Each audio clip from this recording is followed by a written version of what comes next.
Good day to you all. I'm glad to be joining you today at this session of AOPF and AONOG 2023. My name is James Chirwa, Head of Member Services at AFRINIC. In today's session, I would like to just give you a brief guide to how you can easily access IP number resources from AFRINIC.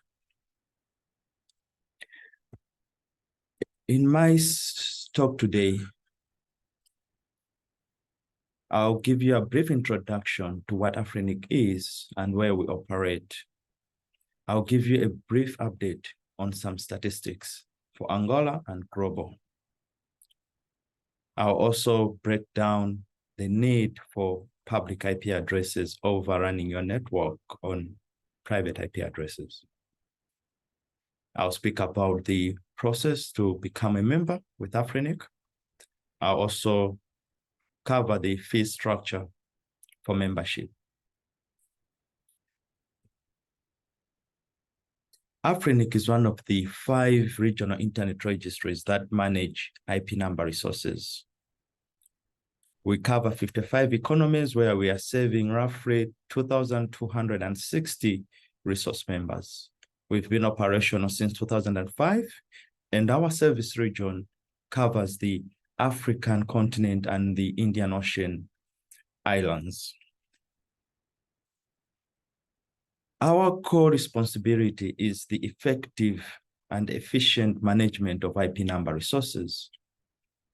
Speaking of IP number resources, we're talking of IPv4 addresses, IPv6 addresses, and autonomous system numbers.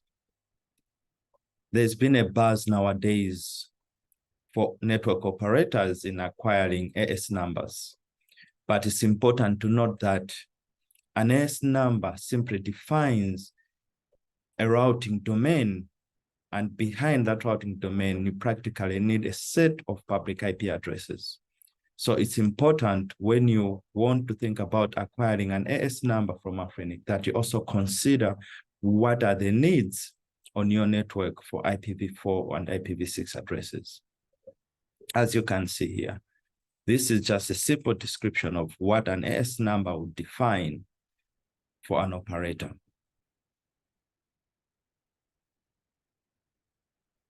In Angola currently, we are serving about 63 resource members.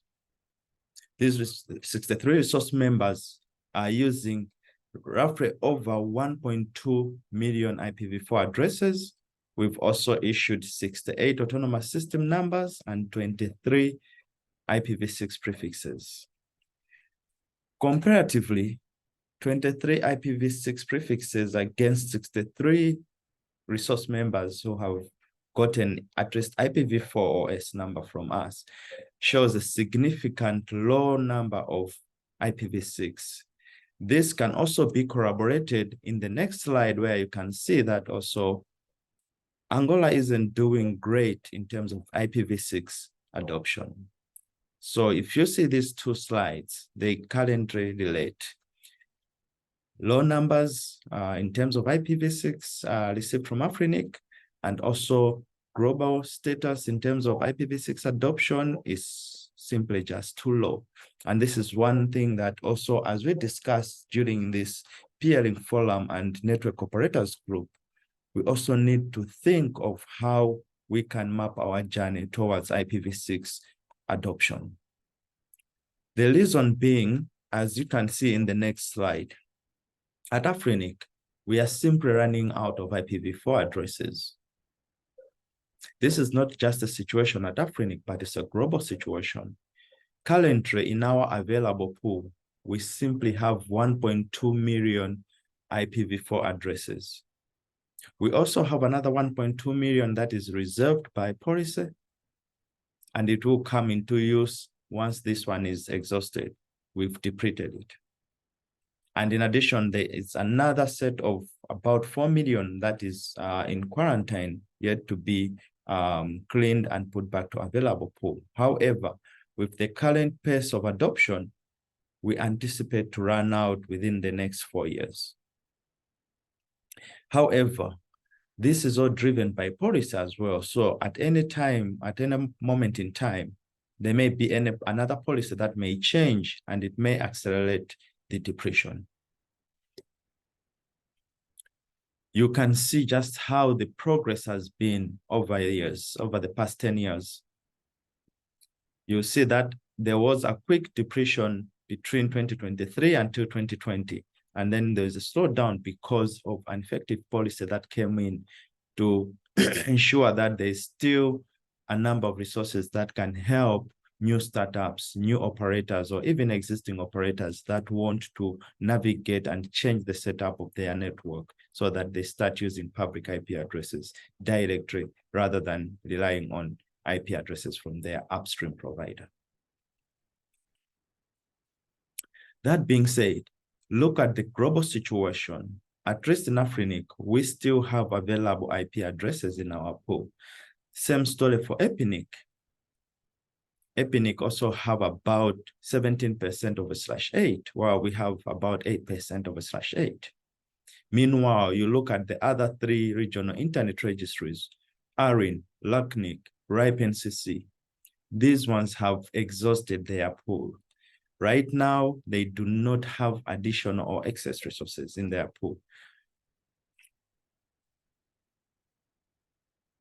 So why do you need a set of your own public IP addresses and AS numbers? The story is short. Previously, networks have learned simply by an organization getting 1 or 4 or 8 IP addresses from an upstream provider, and then a default route. You NAT your network to those few IP addresses. Things used to work. But now there's a shift because there is digitalization, and most companies want to put their content on the internet. They want to serve their customers through digital means. This is bringing in the transition. When you bring your content to the internet, you just don't want it to be there, but you also want it to be there all the time, but also with a good speed of connectivity. And that brings in the need for at least maybe using multiple connections or even multiple ISPs. That in itself overrides the current setup because you cannot use less than /24 of IP addresses to route over multiple ISPs or even to a single ISP. And also you cannot take a prefix, say a /25 or /24 and try to run it over multiple ISPs. That will not happen. That's where you need to get a set of your IP addresses from Afrinic, be able to run your network properly. Now, the challenges also further becomes in the current setup where you are relying on your upstream. Multi-homing, like I was just explaining, becomes challenge. You can't run multiple connections in that way. It also becomes difficult at times when you want to migrate across upstream providers. Because if you are relying on one ISP's resources and you want to change to another, you will not be allowed to carry their IP resources. If you have already numbered them on your systems, which means you have to renumber to a new service provider's IP addresses, that becomes a challenge. The other problem is also growth and scalability of your network. If you have a pool, you'll see as we go ahead how Afrinic provisions or allocate or assign IP addresses. But if you have a pool of IP addresses from Afrinic, it gives you an ability to grow faster within a short period if your network is expanding.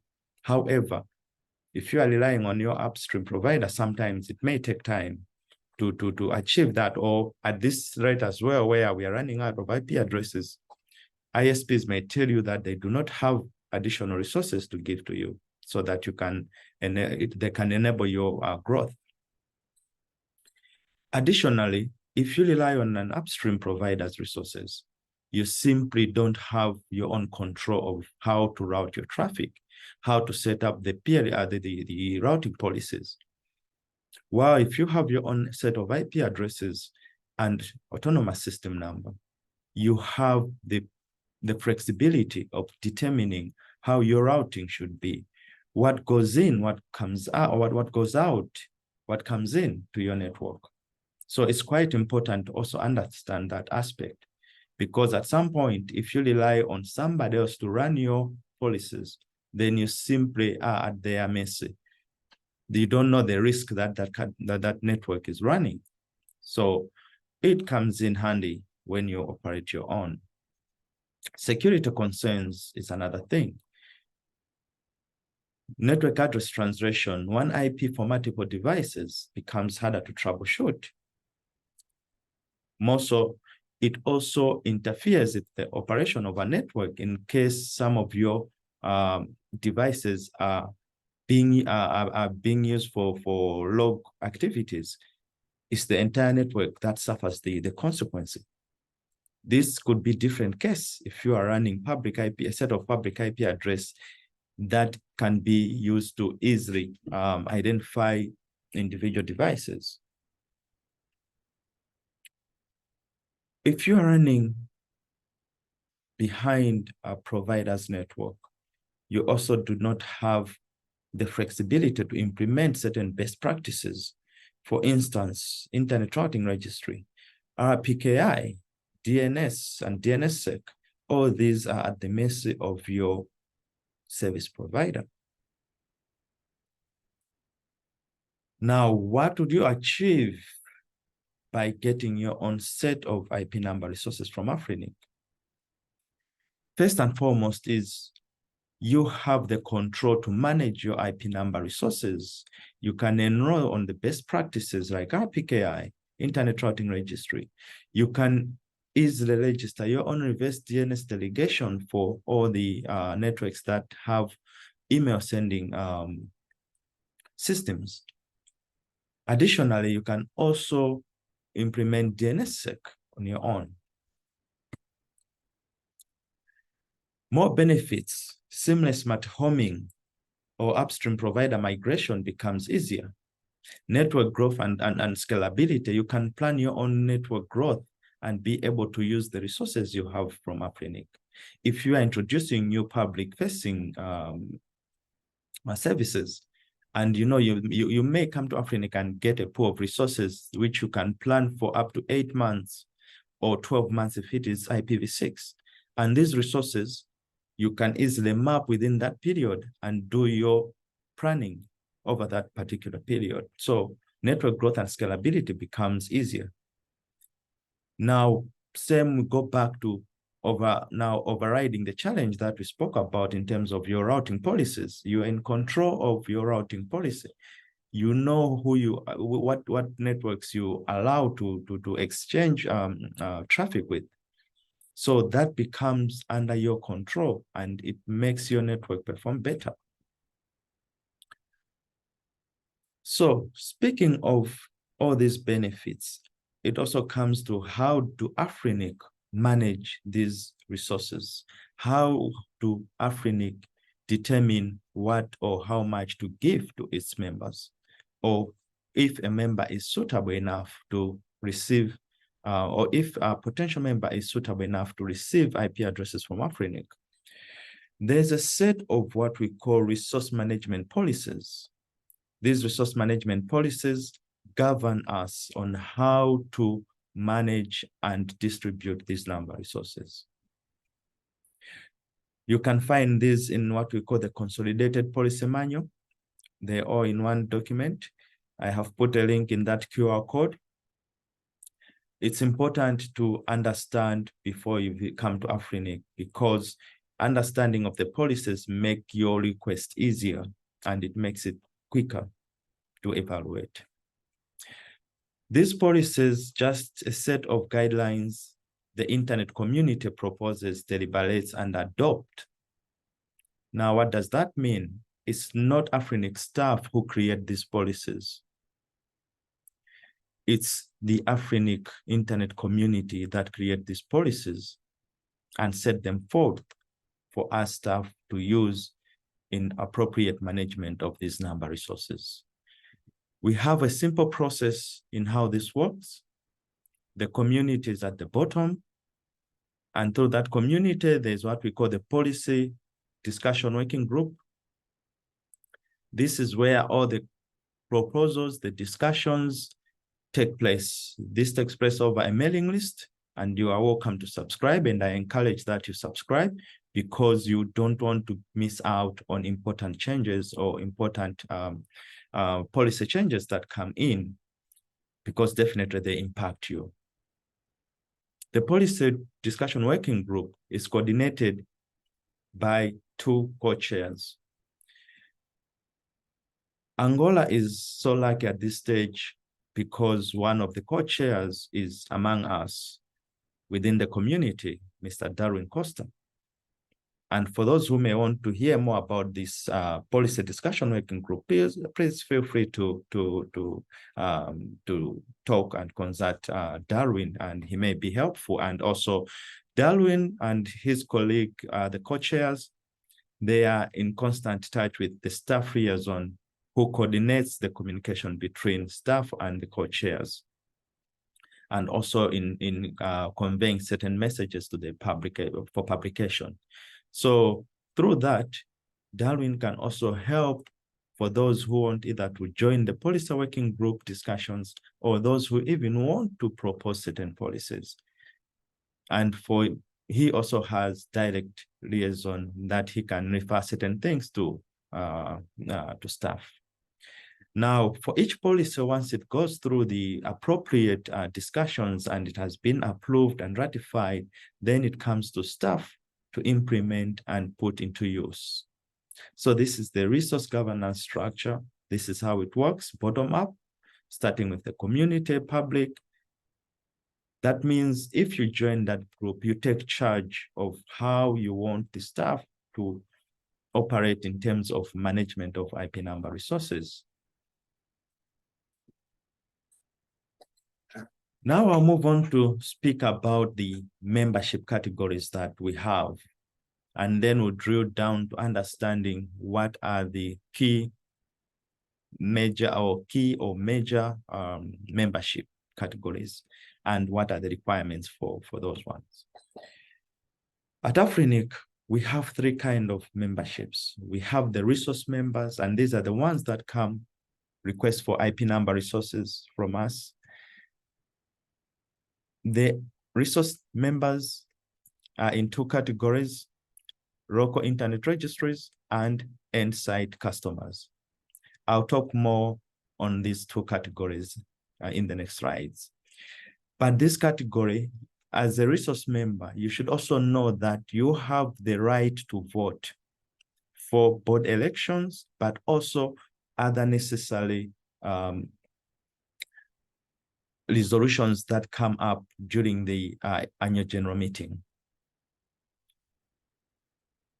The second category is the registered members. This is made up of board members. And like I said, as a resource member, you have a vote, and that vote is to elect these board members. You elect the registered members, and then they create the board. We should be having another special AGM at anytime soon, and you all resource members receive the invitation to attend and participate in the voting. The third category is the associate member. This can be any government entity or department. It can be a non-government organization. It can be an individual person. But these ones, anyone with interest in management and governance of IP addresses. Associate members do not have a voting right, but you are invited to the annual general meeting as an observer. Now let's drill down to the 2 different categories of resource members, because this is the most interesting part when you are one who needs IP number resources. How do we categorize the 2? Local internet registries, the LIRs, these are usually service providers in the internet space. ISPs, X as a service providers, giving services to various end sites or even downstream ISPs. The second category is end users. These are those that get IP number resources exclusively for their network, enterprises, banks, financial institutions, academia, research, NGOs. It can come from any industry. At Afrinic, at the current stage, with the current policy, we can only give a minimum of a /24, that's 256 IP addresses, and a maximum of a /22, which is 1024 IP addresses. This is set in policy, but like I said in my previous slides here, this can change at any time through this process. What are the prerequisites of becoming a member? So either it's a local internet registrar or an end site. They are basic minimum set in our bylaw. You can have a link to the bylaw at the bottom here. One important element is we deal with legal entities based in the Afrinic service region. So you have to be legally incorporated or gazetted in the Afrinic service region, which is the mainland continent and the Indian Ocean islands. But also, your service that you want to run these IP addresses on should also be in the Afrinic service region as well. A policy allows you to use part of it out, but it clearly states that it has to be for connectivity back to the region. So more information can be found at these two links and in understanding the criteria, eligibility, as well as the applicable policies. Those two links will take you to the for more information. However, we'll still drill down to understand the general requirements for eligibility for both LIR and end users. These are general for both. Like I said, you need to be legally incorporated. Now, how do we prove that? We need a proof of your legal existence. That could be a certificate from the registrar of companies, or if you're a government institution, it could be a government gazette, a parliament gazette, a law, depending on the jurisdiction, how things work. But it has to be how the law determines how to set up a legal entity in that particular country. We also need to prove that we are dealing with a viable entity. We're dealing with an operational entity. So we need copies of tax registration or tax compliance certificate. Additionally, certain information can be relayed through courier. So we need to know your physical location. And through that, we need certain information to prove that you are giving us the correct information. In addition, you also need to sign a registration service agreement. This is a binding contract between Afrinic and its resource members. Eligibility-wise, when you're engaging Afrinic, you also need to provide us contact information for certain people we can reach out to in case of anything, not only Afrinic, but also in case of your network.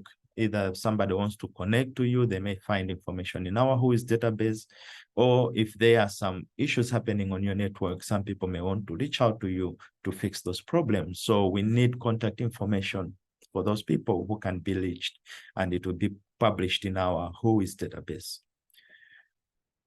When we require this information, we also validate that we are dealing with real people. So we need copies of government issued ID or passport for these registered contacts. This is part of our KYC, know your customer, and we need to establish operational status as well as physical location of our members. Now, these were eligibility ones, but there are also technical requirements that are actually enshrined in the policies that I was just talking about. So you need to demonstrate you need to demonstrate to us how you are going to use these IP addresses through a detailed IPv4 or IPv6 addressing plan. Now, for IPv4, you can show us up to a maximum of 8 months how or what you need, but you also have to keep in mind that there is a cap of 1/24 that you can get at one time. After you've reached 90% of that, you can come back for more. IPv6, you can project up to 12 months of your needs and come and request. For IPv6, when you are requesting IPv6, you should have a plan to announce those resources within 12 months. Otherwise, we may have to reclaim those resources. We encourage people giving us also a network diagram, as it helps us in understanding your actual needs. And we'll have a discussion towards refining how or what you can get from us. Now, I'll drill down to specific requirements also for local internet registry and specific requirements for end users. Local internet registries, the service providers, most countries and most services, they require that you have an operator's license, whether it's an ISP license, cloud service license, depending on the country. If the country requires an operator to have such a license, we need to have a copy of that. In case where we don't have those scenarios, then we ask that you show to us that you have your operations in the region by demonstrating that you have appropriate infrastructure. This can be provided through invoices of your acquisition, infrastructure that you have acquired, or else it may also be purchase orders. We also need you to demonstrate that you have an agreement with an upstream provider through an SLA or an MOU, but there needs to be a proof of connectivity, peering, transit, any that applies. Now, for the end users, you need to show either an existing efficient utilization of at least 25/25, that is like 128 IP addresses that you receive from your upstream. Or if you are not using up to that much, you need to provide a clearly detailed IP addressing plan of at least 50% of the size you are requesting for. So if you are requesting, for instance, let's say a /24, you need to give us an immediate plan that shows that you use up to 128 IP addresses.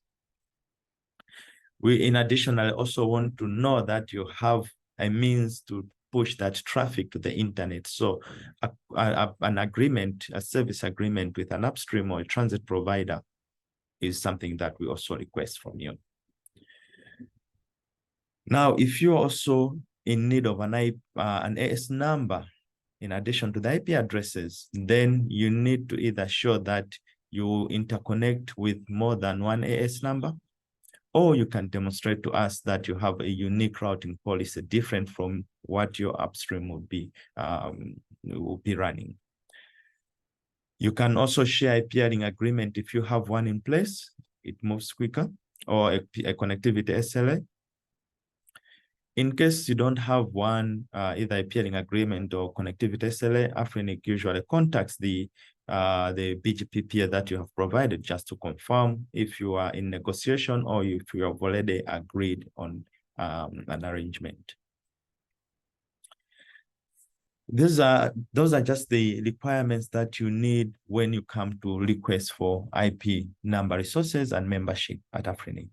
So it's important to make sure you provide those information quickly so that your process goes as fast as possible. Furthermore, in our operations, we also provide certain considerations. For instance, for academic and research institutions that can prove that they are using resources exclusively for non-profit purposes, they get 50% discount on the annual membership fee. Also, critical infrastructure, for instance, IXPs that have an open peering policy, but also they are open to the public, as well as anyone who is running one of the 13 root servers, they can come and they get 100% discount on all the charges. So, are you ready to start your membership process? Where do you start? We have our website called the New Member Registration Portal, which you can find at nmrp.afrinic.net. You register, you log in, you start the process, you provide us with all the information, but you also need to provide us the signed registration service agreement, because without an agreement, you won't be able to get number resources. Once you provide that information, we will do an evaluation to assess that you are compliant to the bylaws, to the policies, and any other prevailing business rules that we may have in place. Once approved, sometimes you may decline because you haven't been compliant to those particular requirements above, but 99% of the times we end up approving, and once we approve, an invoice is raised. You have the option to choose when you are doing the registration, whether you want your invoices to be charged in US dollars or in euros. In the meantime, we are only facilitating for those two currencies. The invoice will be valid for 45 days, which we encourage you to pay within that. Otherwise, if it expires, you cannot pay against that invoice, and you will have to restart the process in case you are still interested. Payment can be done using wire transfer, the bank transfer, or you can also pay through credit card. We provide you the link to the payment interface.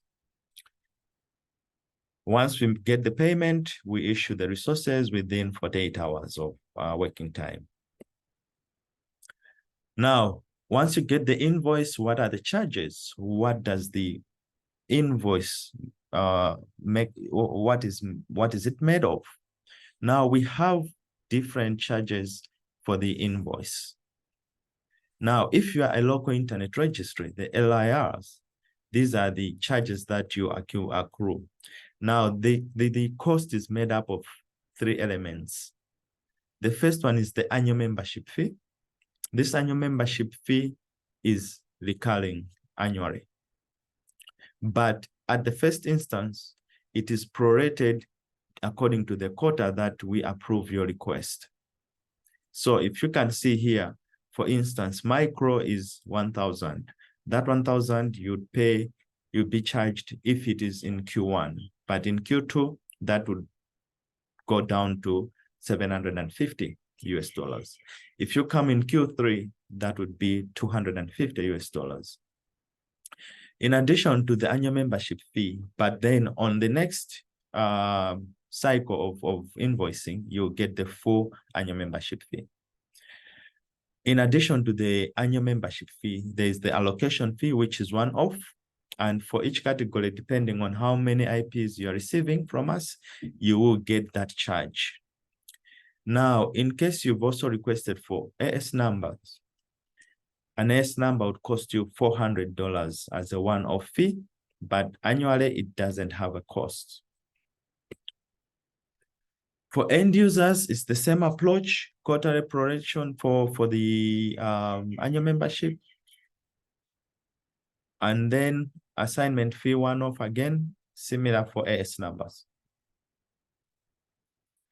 IPv6, if you are requesting for IPv4 or you already have an IPv4 from us and you're requesting for IPv6, there is no charge. However, if you come to get only IPv6 as a new member, those are the charges. Small for that category and large for that much.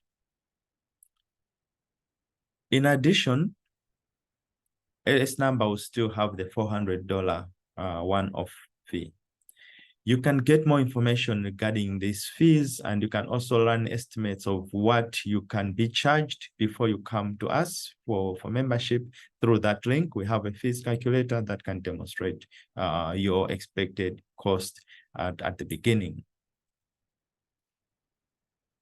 What's next after becoming a member? We encourage our members to validate the details of their registered contacts as well as even the organization, because sometimes organization names changes or even mergers and acquisition take place. So it's important to make sure that this information is in order. You also have to change your maintainer password so that you own the management of your number resources. We also encourage members to access our free and no cost additional services like Internet Routing Registry, RPKI, Reverse DNS. That brings me to the end of my presentation. In case you need to contact us for any queries regarding new membership, please send it to new-member@afrinic.net. If you want to inquire more on our services, send it to service-support@afrinic.net. If you're already a member and you want to inquire regarding additional resources, IPv4, IPv6, SN, send it to hostmaster@afrinic.net. If you are particularly interested in adopting Internet Routing Registry, you want to create your route object, ASSet, route sets, etc., contact us at ir@afrinic.net. Thank you all for your attention. Bye-bye.